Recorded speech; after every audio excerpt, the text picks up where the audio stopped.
And good morning, everybody. Welcome, Hot Takes Goodman and Haertl. After 2 weeks of buildup, we are a day away from the Broncos' first playoff game. Looking forward to it. It's been an interesting, and it's been a very similar feel to what they do each and every day during the regular season. Now, having said that, Sean Payton has been really chatty this week. Has said some really interesting things this week in the two or three times that we've had him this week. Bo Nix said very little, and he usually says quite a bit. Yeah. So you look for tells on, hey, this is different. This is playoff week. This is game week, and this is do or die, and all of those cliches. They're not overly abundant, but I guess if you squint hard enough, you can see them. All right, I want to tell you about Sasquatch and Wildcard Casinos up in Blackhawk. They always have great promotions. They have a new one.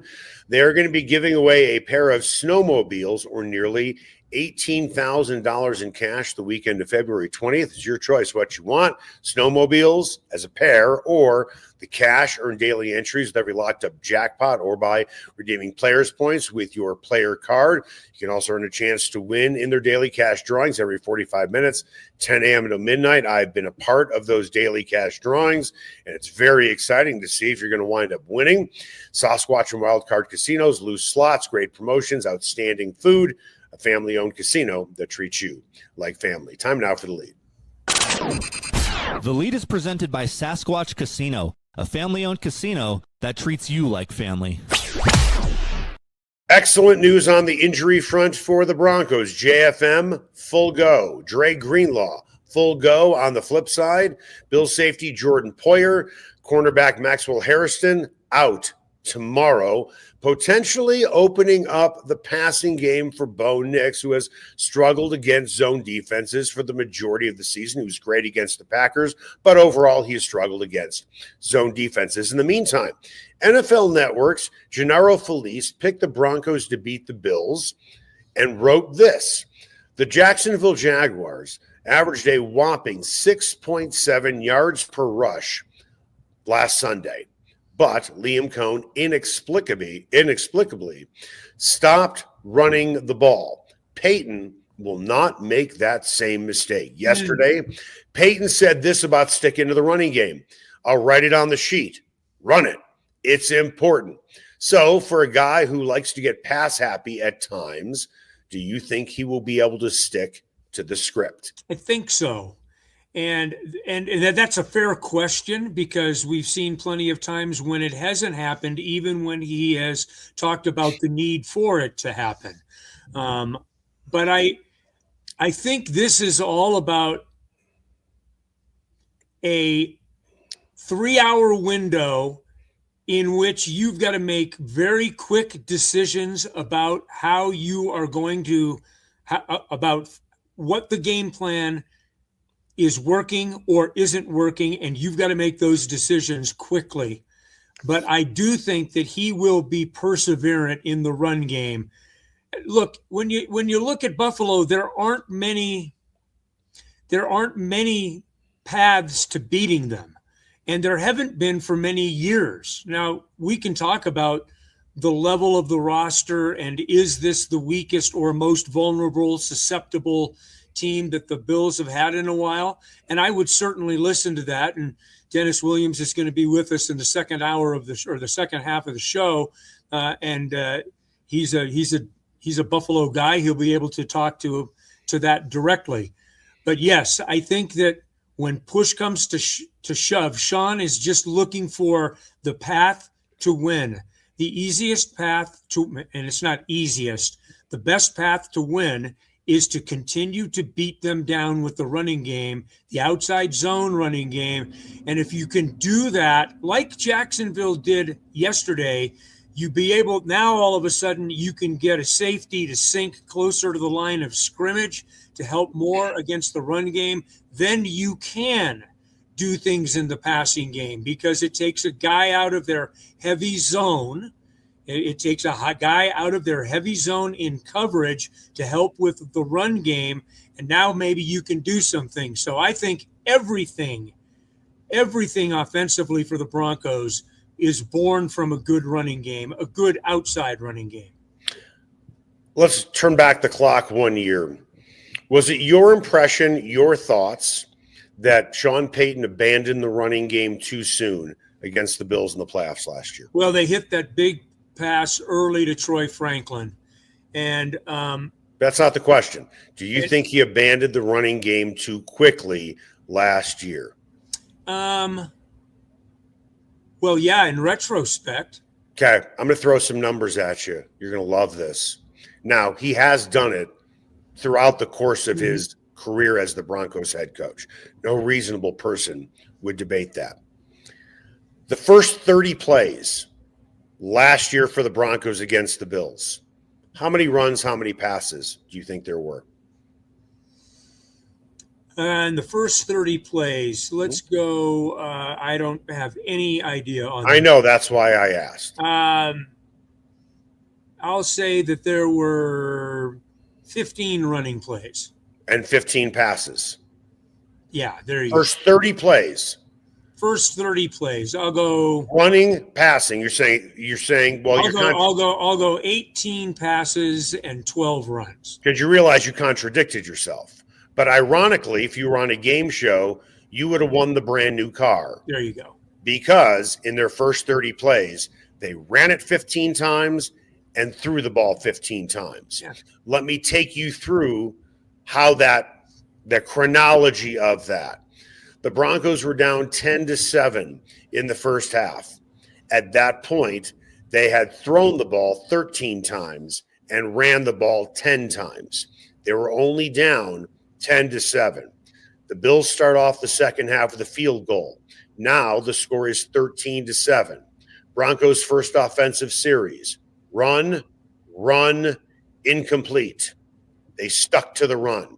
Bills, ensuing drive, score a touchdown. Now it's 21-7. Broncos' next offensive series. Run, penalty, incomplete. At that point, 15 passes, 14 running plays. Bills' next possession, they score another touchdown, 28-7. First play, Bo Nix, 18-yard run. That comes out to 15 runs and 15 passes. He did not abandon the run at all. But by the time it was 28-7, you could make the case they should have been passing on every play. And I think that's why the feeling amongst Broncos country is he abandoned the run too quickly. But by the time it was 28-7 in the fourth quarter, they had to become pass happy. But that has been the narrative. That has been the thoughts of Broncos country that Sean abandoned the run too quickly last year in the playoffs. Not even close. Not even close. He tried to stick with it. Yeah, I mean, you got to figure out ways to be effective.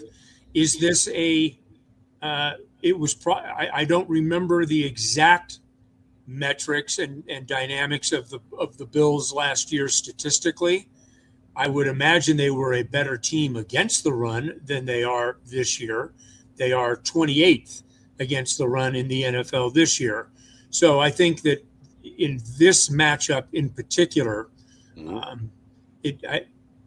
you've got to attack what historically they've been the weakest at. Right. Sean asks the question. We talked about this earlier in the week. He's talking with Vance all the time, saying, who was effective against him? How were they effective against him? Well, okay. I mean, you get your answer, and once you have the answer, then you need to make it work. Right. And that's where the Broncos are. Look, I mean, does Jaleel McLaughlin, because of his quickness, give them the best chance in outside zone to run against the Bills? Remains to be seen. I think it'll still be a three-headed monster with Tyler Bidet, especially on third downs. But it's going to be R.J. Harvey and Jaleel McLaughlin, and those guys are going to have to find yards outside the tackles. because that is going to be a huge key for the Broncos in this football game. What I'm about to say about Jaleel and RJ Harvey is this. And if I'm looking at RJ Harvey, who is a rookie, I would pull a line out of Goodwill Hunting, and you look at RJ Harvey, first year in the league, Jaleel McLaughlin, who is a tremendous running back in college. I would look at RJ Harvey at 3 yards per rush between the tackles. It's not your fault. It's not your fault. Right now, he does not have the vision to see creases and holes like Jaleel McLaughlin does. Right? It's not his fault. I mean, give me 3 years, and if he doesn't, make improvements, then that's different. But I remember when the conversations were Melvin Gordon versus pick your favorite running back, and I understand that, Gordon fumbled too many times in key situations, but his vision for finding holes was breathtaking. Yes. He was really, really good at it. The problem is he fumbled too much. I hope they use McLaughlin more, specifically between the tackles. I understand his size limitations, but at the end of the day, they need to have a 1-2 punch. But with that, how much differently would you be feeling about this game for the Broncos if J.K. Dobbins was playing? Well, I would have felt differently about a lot of things if J.K. Dobbins, who was on a path for about at 1,200 yards. But I mean, in this game. In this game? Well, yeah. I mean, he's your number one guy. So, But does that move the metric even in terms of, and I don't want to go too far down a rabbit hole here, but even with point spreads, are the Broncos favored by every sports book if J.K. Dobbins plays? I would defer to you on that. I'm not sure that. What's your confidence level of the Broncos winning this game? I'll bring it back to you. What's your confidence level, 1 to 10, Broncos winning this game? So 5 is 50-50? Usually is. Yeah, that's where I'm at. 5. If J.K. Dobbins plays, does that move up? And if so, how much? 6, 5.5. I mean, I think this is a 50-50 game. How much better are they with J.K. Dobbins? Yep. They're better. Yep. But R.J. Harvey has improved. Yeah. The 3 yards per carry is 3 yards per carry. But he's a very capable receiver. He's turned into a much more capable pass protector. It's not like they haven't gotten better with RJ. It's not like RJ Harvey hasn't gotten better. He has not shown himself to be a consistent, dynamic kind of runner. He can be effective. He needs to be effective this weekend. He needs to be effective tomorrow. And Jaleel needs to be effective in their own ways tomorrow because I think that this is the path for I think the Broncos need to be in the 134 range. I think they need to run it 28 to 32 times. I think that they need. These are just like one-dimensional metrics that you just throw out there and you hope they stick on the wall. But if you look at what the Broncos have done all season long and in games that they've had success and games where they've run the ball, those are generally the areas that they try to get into. So, but I think that this is a pretty close game, pretty even game. You and I have been doing a show together for over 2 years. You have been always kind in not saying, Eric, are you stupid? No. You've never said that to me. Never. However, if I would have said to you at the beginning of the season, let's say the Broncos and Bills play each other in the playoffs. There's 2 minutes to go in the game. And either the Bills or the Broncos are down by 6. Who do you feel more confident leading a 2-minute game-winning drive? If I would have said that to you at the beginning of the season, you'd probably look at me, maybe not say it, but think it. Eric, are you stupid? With that, tomorrow, after what we have, and tomorrow's playoff game, 2 minutes to go, down by 6, who do you want as your quarterback? After what we have seen with Bo Nix in the fourth quarter this year, who do you want to have the ball in his hands? Josh Allen or Bo Nix? Because remember, the Sean Payton's phrase, and you love this phrase, and I'm sure you're going to be taking it into retirement, also with the word hellacious, which you like to use a lot. Who would you want to have the ball in that situation, Nix or Josh Allen? I think I would rather have Bo Nix. And there are a few reasons for this. So before people roll their eyes at me, let me at least explain. First of all, I think Bo Nix has better weapons to do it with. Secondly, he's doing it at home. And I think that is a tremendous advantage when you're trying to play hurry up at home, noise levels, all of those things. I think that this crowd will be really locked in. Tomorrow with Buffalo, I think they will make it very difficult for them to communicate. So those are, to me, built-in advantages on top of the demonstrated ability. That's one that I'll take to my retirement with me. The demonstrated ability of Bo Nix in these situations. Bo Nix, for a guy that never speeds up, right? Internally, he speeds up really well when he has to execute. And it doesn't make a lot of sense, but that's what Bo Nix does. He has not failed them in that regard all season long. Now, the stakes are different. And Eric, you asked that question because I think that you believe, as I do, that this game will go down to the last 2 or 3 minutes. Look at the games this past weekend. That's it. All of them did that except for one. Yeah, exactly. Yeah. 5 of the 6 were decided in the fourth quarter. 4 of the 6 were decided literally in the 2-minute drill. Period. Yeah. So, I mean, and that's what these playoffs are supposed to produce. Close games. The biggest surprise to me would be that either team was able to go out and win easily in this game. It would be, I think, very surprising.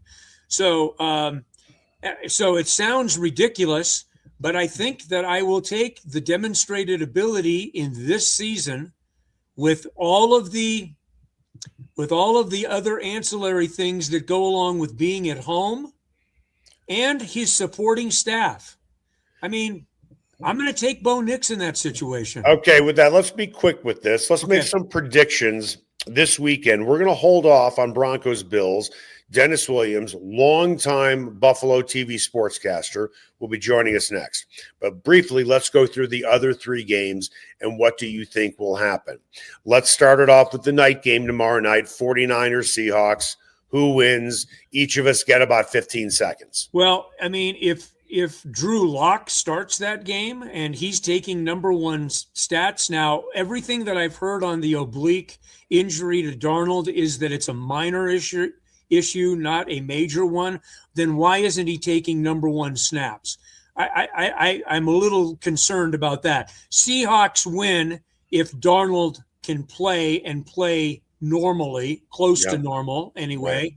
Right. That's what I'll go with on that one. Do you want scores or do you want who wins?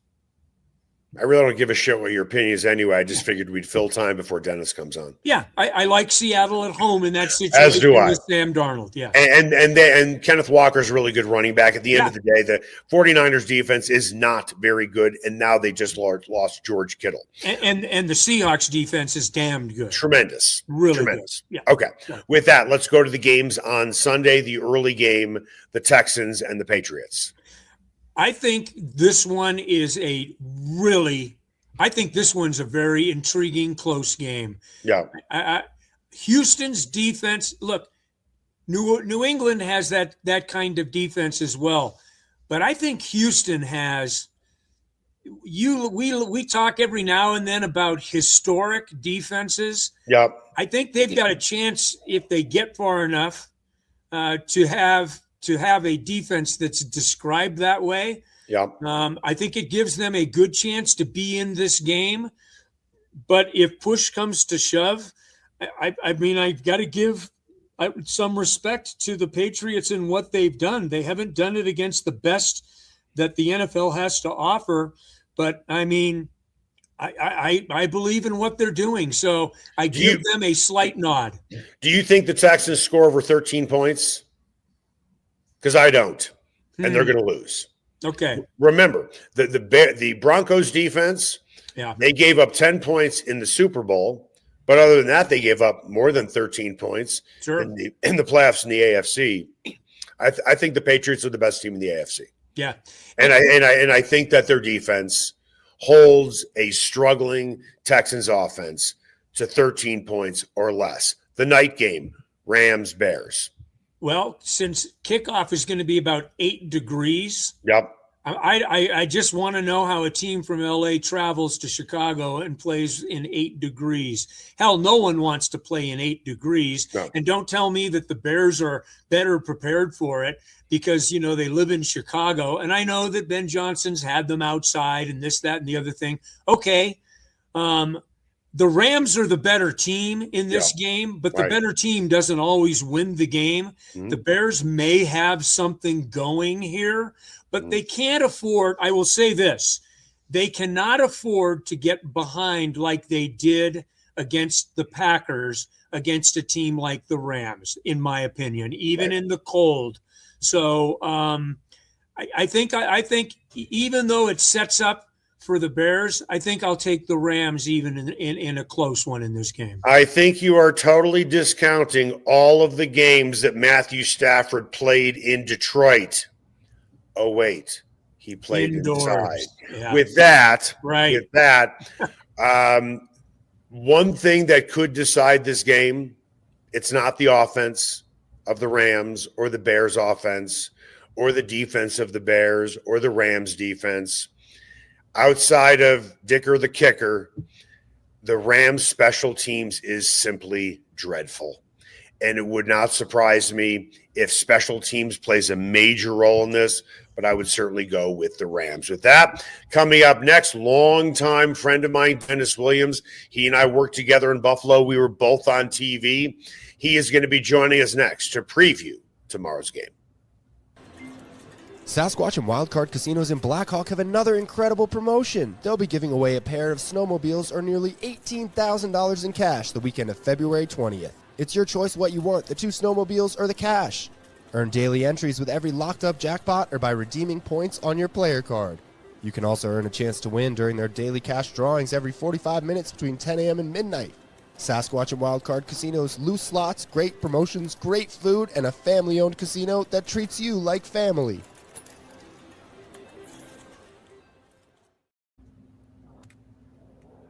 Everyone has their favorite sports bar. Mine, the Sportsbook Bar and Grill in Highlands Ranch, DTC, and now in Parker.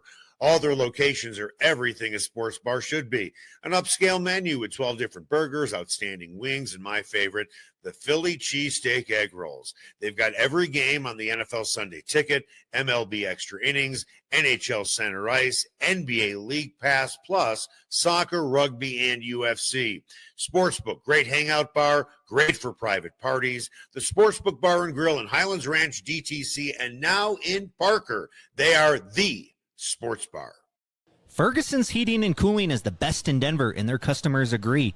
Ferguson's has 165 5-star Google reviews, and here's one from Betsy.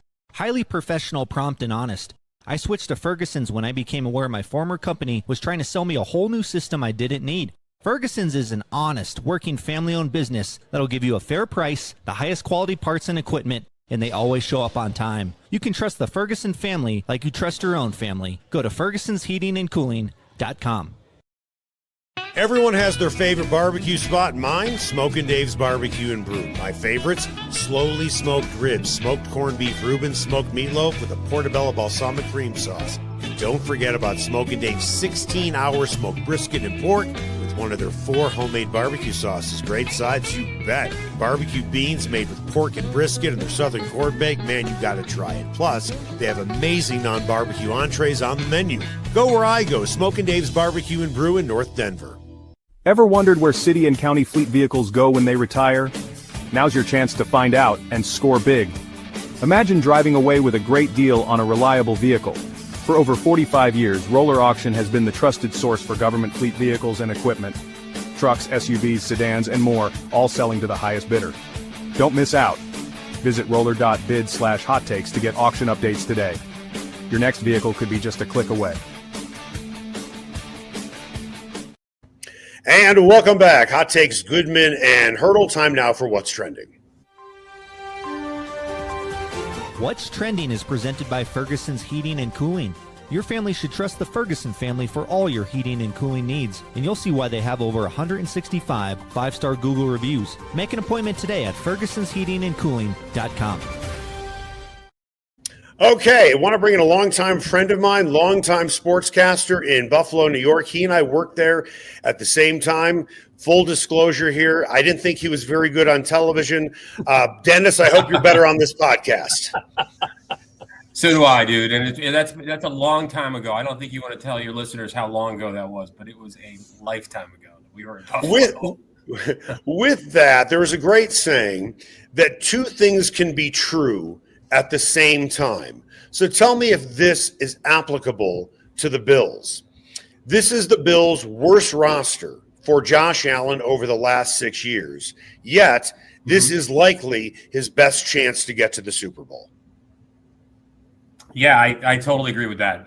There's no question that this roster is the worst roster he's had. You look at up and down the roster. You look at the receiver position. You look at the safety position. I mean, they had to dust off Jordan Poyer this year, and now he's hurt. I mean, there's no question about that. But there's and it's only one team. I mean, everybody says Burrow's not in it and Lamar's not in it, but it really comes down to one team, and that is the fact that the Chiefs aren't in it. So, this team heads on a short week, beaten up after a rock fight, Dennis, in Jacksonville. Where is their level of confidence? I mean, I understand that they've got a great deal of history here. They're in their 6th straight divisional playoff, but it's a year-to-year thing. Where is the level of confidence to be able to come on the road in a short week? Does it just all center around the quarterback? That's the easy answer, for sure, that it centers around Josh. He gives them the confidence. But I tell you this, I think the thing that gives them the confidence is the win in Jacksonville. I mean, when you look at an organization that hadn't won since 1992, a road playoff game, every single pundit out there nationally said Jacksonville was the hottest team in the AFC. They'd beaten the Broncos. You're going into Trevor. Nobody's playing better than Trevor Lawrence. All those things ahead of the game. So if you want to ask, like, in the moment, what is giving them the confidence, I think it's the fact that they could go in and close that game, and the defense closed the game, because that's the other thing that they have failed miserably at time and time again in the playoffs. Josh will give them a lead. The defense can't hold it. So I think those 2 things are big. It's always Josh, but I think that win in Jacksonville could give them some momentum, but they are hurting, and the short week does not help. This is Sean McDermott's defense. He is the head coach of the team. You and I have talked privately many times, and you are the furthest thing from being part of the Sean McDermott fan club. With that, who has more pressure on him to win this game tomorrow, Allen or McDermott? Oh, I think there's no question it's McDermott. I mean, Josh's playoff statistics are unprecedented. I mean, he has been unbelievable in the postseason. And what has failed them is the defense. And McDermott is a defensive coach. It's his defense. So I will say this, and you're right about that. I have not been the biggest Sean McDermott fan, but this year he has done his best job of coaching in terms of what he's been given on that roster. Will you be saying that if they lose? Yeah, I still will, because I think I really do, because they were able to get that win in Jacksonville. They've won a bunch of games this year that they had no business winning, that was really based on game time decisions and coaching. And I think he was given a garbage roster this year. I think the GM is the one who has ridden the coattails of Josh Allen more than the head coach in terms of not bringing in a defensive game breaker, not ever bringing in, absolutely whiffing in the first round on a couple picks recently. So I think when you look down this roster, and the receiver position is a whole other story, how much cap space they wasted when they gave up Diggs, and 2 guys now that are not even playing in Palmer. Well, Curtis Samuel might come back this week. But yeah, just the amount of money they've spent and wasted and dead cap space, all those kinds of GM things that McDermott can't frankly control. And this year, what he's done with injuries, I mean, Ed Oliver's been out all year, most of the year. He played a few games. He may be back this week, but what level is he going to play at? So yeah, I think the issue for them is it's really more of a GM situation if they fail this year than it is head coach. Dennis, give us a long-range view of the Denver Broncos from Buffalo. I wonder how much of it is shaded by the fact that these two teams played in such a lopsided game last year in the playoffs. But from afar, what do you see from the Denver Broncos? What do you think the Bills Mafia sees from the Denver Broncos? Well, I'll answer that in 2 parts. One is I think the Bills media fan base are way too overconfident. I think the Jacksonville gave them, Eric and I talked about this, gave them way too much confidence. In fact, they're citing things about the Broncos not scoring a ton of points in their losses and things like that. And I don't see it. I see this Broncos team as being well coached. As you guys mentioned earlier, it's going to come down to late in the game, and Bo Nix executes unbelievably in the fourth quarter.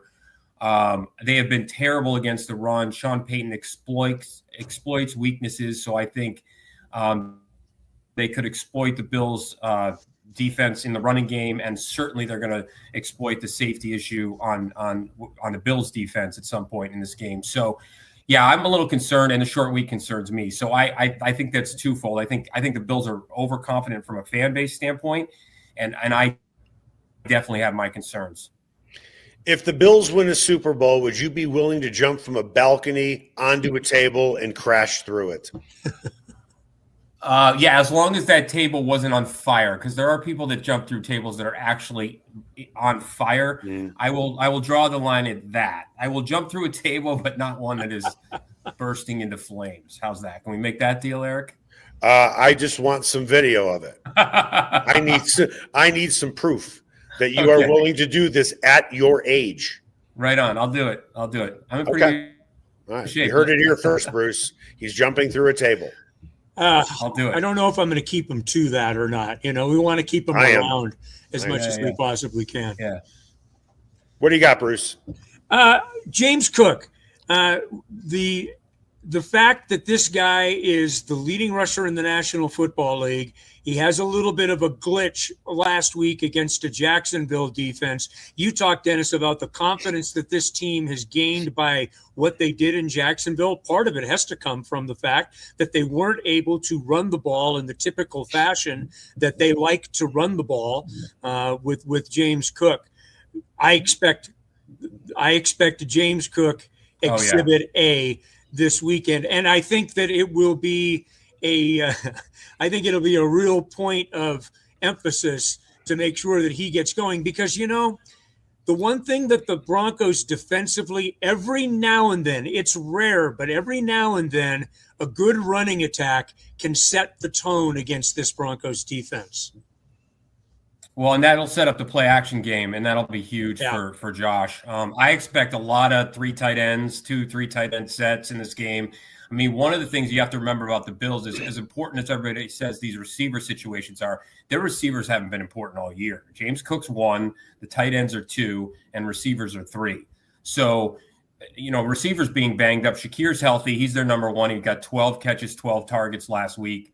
They'll have Coleman maybe makes a play or 2. They really don't rely on their receivers. So I'm fully with you. I think it's a run James Cook game. Spelling with Ray Davis. If Ty Johnson can go, he'll be in there. So they're definitely going to pound the ball on the ground if they can. The Broncos are going to have to be ready for that. And then they're going to play action to the tight ends on real quick shots, so the pass rush doesn't get to them. They're going to play action. They're going to hit Knox. They're going to hit Kincaid. and just play that game. The short game, they don't throw a lot of deep balls. I mean, this is a methodical, as much as they score a lot of points. They move up the field fairly slowly. I mean, they check it down a lot. They take what the defense gives them. So I fully expect sort of a ball control game. I don't think we're going to see a shootout, because I think the Broncos are going to want to slow the game down, keep Josh off the field, right? And the Bills play that way anyway. So I think we're going to see a fairly low-scoring game and not a shootout. Hey, let me follow up with that, because you said something, and I think it's almost kind of in a very weird way, and hang with me on this, it's almost a good thing for Buffalo to have to be in heavy sets, because it accentuates what they do best. I mean, I love teams in the old-fashioned way that say, hey, you know what we're going to do. We know what you're just going to have to stop us. And aren't the Bills kind of in that kind of place? Yeah, look, Josh Allen can always beat you with his legs and with his arm. There's no question about that. But from a standpoint of what you want to do, play in and play out, you can line James Cook up and say, hey, look, this guy's coming this way. Go ahead and stop him. Yeah, they did that in the game against the Steelers. And the Steelers, T.J. Watt even said after the game, he said, they ran the same play 6 times in a row. We knew it was coming, and we couldn't stop it. They ran James Cook to the right-hand side something like 5 or 6 times in a row. I don't remember the exact number, but they couldn't stop it. So, yeah, to your point, like, you can do that if you have the right matchups. And I did read somewhere, and I didn't know this. You guys would know this better than I would, how many pounds the defensive line of the Broncos has given up this week. It's a little bit undersized, and the Bills have huge, very impressive offensive line. So, you're spot on. I got to believe the running game is going to be everything for the Bills this week. You and I know the history of Buffalo sports as well as anyone.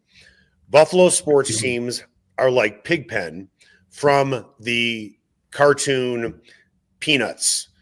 Wherever Buffalo teams go, there is a black cloud over that team. 4 losses in the Super Bowl. In the Stanley Cup Finals against Dallas, the no-goal Brett Hull goal. Everything that can go wrong for Buffalo sports seems to go wrong. I'm going to project way out. If for some reason Josh Allen never wins a Super Bowl, will he be mentioned in the same sentence as Dan Marino as the greatest quarterbacks to never win a Super Bowl? And how much of a gut punch will that be to that city? Well, there's no question. I mean, because his records are going to be absolutely unprecedented. They already are in terms of total touchdowns and combining the rushing and the passing and his playoff stats. I mean, he's played way more playoff games than Marino ever did. So his stats will be mind-blowing Hall of Fame stats. And so he'll be in the Hall of Fame, and then you'll have to say he was the best ever that never won a Super Bowl for sure. And it'll be the biggest gut punch of all time. And it will be an abject failure for the organization. I mean, it will be an absolute and complete and utter catastrophe for really Brandon Beane, because he was handed the keys to this organization and told to put the right pieces around Josh Allen to get him to that point. And yes, there are bounces here and injuries there, but that happened. It took Peyton Manning a while. It's taken a lot of the guys, some time to get there. It took Elway, obviously, you guys know, a while to win his first. So, yeah, he will absolutely be the best quarterback to have never won a Super Bowl if he doesn't by the time that happens. I don't think there's any question about it. Josh Allen, we got to know him a little bit, obviously, up the road at the University of Wyoming. There's still good, solid discussion and debate about whether or not the Broncos should have drafted Josh Allen, which obviously, in retrospect, makes it kind of a fun barstool argument. How big is his personality in the city of Buffalo? He's how everything. Much, yeah, he's everything, right? He's everything, man. Yeah. Like, really, seriously, like he is I think he's the most. Eric, you were there. You'd be hard pressed. Even all those great Bills players, because there were so many of them, you kind of fluctuate between Bruce, Thurman, Andre, Jim, like who was the most popular at the time.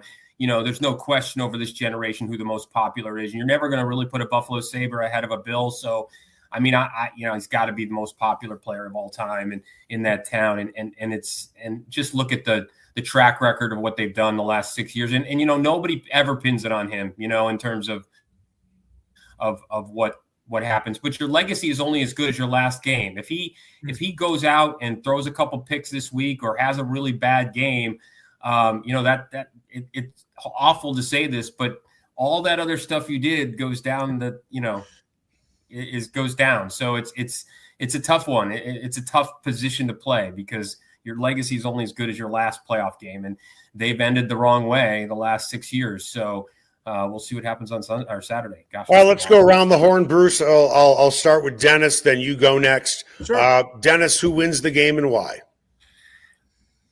I think the Bills win. I think it comes down to Josh's legs. I think he's going to have to run the ball. I think he's actually healthier than people think right now. I don't know what happens. The guy's a cyborg or a robot or something. I don't know how he heals the way he does, but he's ready to run the ball as much as he has to. I think that's the X factor, the Bills running game between Cook and Allen. I think it's a close game, but they get it done somewhere in the 24 to 17 range, something like that. I do think that the key to the Bills will be stopping Bo Nix and the Broncos in the red zone. I think I'll know kind of early on if they're forcing field goals and not touchdowns, that the Bills have a really good chance, because I think that's really going to be the key to the game, to keep the Broncos out of the end zone. I know they're going to give up a lot of yards, the Bills defense, but they're kind of the bend, don't break defense, and that's the defense we're going to have to see tomorrow, and the Bills win a tight one.